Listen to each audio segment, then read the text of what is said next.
Hi, this is Ryan from the Kern River Fly Shop and the Buhler Brothers. Today my video is on the Birdsnest. It was developed by a man named Cal Bird in the late 50s. He owned a fly shop and was a master fly tyer out of San Francisco in the late 40s and 50s. He developed it as a caddis pupa imitation for the Truckee River. One of the great things about it, it's a great caddis pupa imitation, but it also crosses over in different sizes for stoneflies, some of the larger mayfly patterns that are out there. So today I'm going to show you how simple it is to tie the bird's nest. Let me get the hook going here. I started fishing it on the Kern about 2 years ago, and it's become really one of my favorite, if not my favorite, nymph to fish on the Kern. Start again, we get a tungsten bead and some weight there to help get it down. And this time we're going to use a little camel colored uni thread.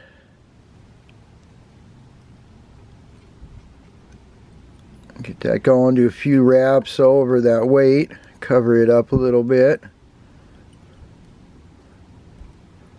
Again, like most nymphs, most good nymphs, it's easily adaptable for your situation. This is going to be the original tan one, but you can easily make it and adapt it to brown, olive, all the caddis colors. If you want, you could add a little bling in there, a little flashback, little flash material, little ice stubby material to make it more attractor nymph. So once we get those materials on, the main two materials are going to be for our tailing. We're using, see if I can get it in back there is better. There we go. It's barred mallard flank dyed wood duck. And that's going to be for the tail and the wing casing. And then our other material, it's going to be the same for the abdomen and the thorax, is Australian possum. One of the great things about the Australian possum, it's a natural material, so it comes in different shades. You can see the one on the right's a little darker, the one on the left's lighter. So if you want to customize it, you can. Yeah, I cut it up just like this and blend it with my scissors and do little batches. Leave all the guard hairs in there. It's really nice. And like I said before, you can always add a little bling in there, add a little ice dubbing, something like that if you need a little sparkle. For our tails, we're going to start with, here's one of the wood duck feathers, or actually it's a mallard dyed wood duck, and you can see that nice barring. I like that for the tail material. Really excellent. But also on top, I want to show you where this feather's been eaten up a little bit. You can tell that all the feather tips don't go out nice and even. It's been chomped up. So these ones, sometimes you can use the bottom feathers for your tailing, but a lot of times that's just trash and you're going to have to throw it away. There's a lot of feathers in the bag, so it's okay if it's just a few. If you get too many and they're all eaten up, send it back to wherever you got it from and exchange it for another bag. I'm going to use just a few of these tailing materials here on the side, or these lower materials for my tail. I'm going to pull them down, get them nice and even there. And that's a really nice clump right there, so I'm going to use that. We got a size 12 hook on, so your tailing clump will vary depending on your hook size and also what kind of bug you're imitating. Come in here with our tailing material, measure it up. And again, most of my tails I will make 50% of the body. A lot of that is what's in nature, but also it's aesthetic. Some people like a longer tail, some are shorter. That just seems to be right and what I'm really comfortable with and looks really nice for me. So I'll hold those fibers down. Again, you don't have to do really tight wraps like that where you're going to pull those fibers around. Come back and just do real nice gentle wraps. There we go. Let me get hold of them there. And then on your way back up, when you get that situated nice, you can do little tighter wraps to secure them down firmly. That way it doesn't pull your tail over to the other side as easy. We'll cut off the excess. And here you can see there's one fiber sticking up out in the pack there. If you don't like it, come in with a pair of tweezers instead of your scissors and grab that as low as you can and just pluck it off. There you go. And gets it out there without leaving a little stub where the scissors cut it off. Okay, again, we're going to come in with our copper wire. Best wire there is out there, most available wire I should say, is the UTC Ultra wire. It comes in a variety of colors in a lot of the shops and sizes. So get stocked up on a lot of the colors. Small is the main size I use myself, but other sizes can be useful, and larger sizes, especially if you're doing copper john, something like that. Again, I'll attach my wire on the side. I know Rob puts it on top. It doesn't matter, just keep it on the one side you start with. There we go. And then we'll come in with our possum dubbing. Here it is. I chopped it up pretty good. You can see a lot of the guard hairs in there. It's really nice when you want that to stick out, catch a lot of air bubbles and create a lot of movement. We'll get a little dubbing going. Again, I'll start with just a little, try and make a thin body. If you want to make it thicker, it's always easier to add instead of take away. There we go. Like the other nymphs on the Kern, I really right now, especially this time of year, is fishing on a dry dropper rig under a nice big foam, dry, fuzzy wuzzy, or one of those patterns. I run this, usually I'll run a stonefly first off the fuzzy wuzzy, and I'll run that with 3 feet of fluorocarbon. Anytime you're fishing nymphs, make sure you use fluorocarbon. It's going to increase your takes, it's stronger, it's more invisible. It's definitely what you need out there when you're fishing your nymphs. A lot of people we've seen lately fish their nymphs with mono, and it's just going to cut down your takes by 70%.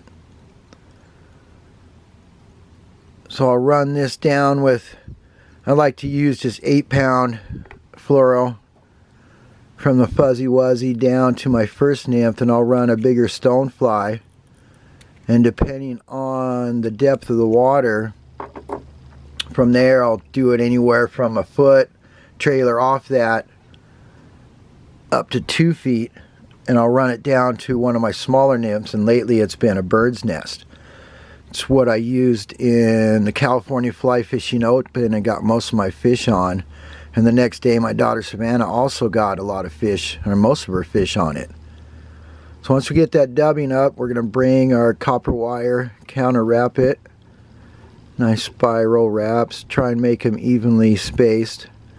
Just looks real nice, and the better looking your nymph is, the more confident you are in it, and you'll fish it more confident, and you'll usually catch more fish. Go, let me bring in my wire or my thread here, a little more manageable. Always want to keep your thread close to your fly. The farther away you have it, the harder it is and the longer it takes to get up and around, and you have less control. So if you keep it by your fly more, the more control you have. We'll get our wire out of there, our excess. There we go. Okay, you can see I went to 60% again, and I got 40 left. Now for our wing material, we're going to use that mallard again. We want to look for feathers this time that are nice and straight on the top. There we go. And are also not eaten up, or nice and full. And that's going to be our wing and our legging material that we're going to tie in at that just above the 60% mark. And they're going to go back and stick out, and it represents legs, wings, merging wing cases, all in one. And the great thing about it, you tie it, it's tied in the round where it kind of looks the same from any direction. And lately it's just been dynamite for me out on the kern. So we'll get a feather. I got one prepared right here. Gonna take it and I'm just gonna use that very top part. So I'll clip this off. A lot of people have trouble with getting these right in place just right.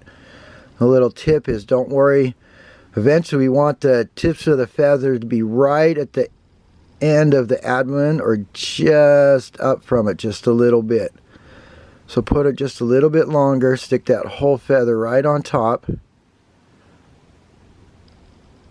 There we go. We're going to wrap it. I'll pinch it around and I'll slowly come up with my thread and kind of lasso it where it'll wrap under on the bottom instead of pulling it up and out of there.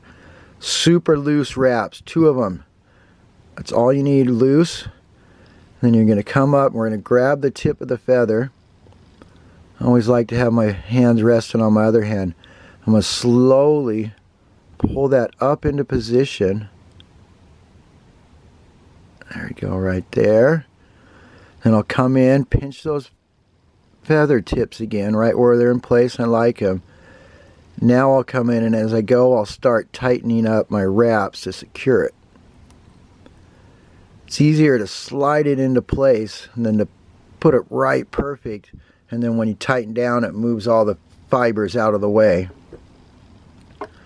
Now we'll pick up our excess, excuse me. I'll come in with our scissors and clip that out of there.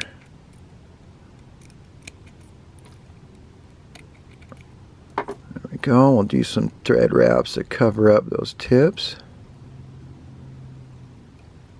Nice, that's a good looking body that goes, those feather tips, wing case, legs go all the way around. It's really good at catching air bubbles and looks like an emerging insect. When the caddis are out, it's just dynamite, but even when they're not, it's just been my #1 nymph throughout the last 2 years. So I'll get a little more dubbing. That possum again.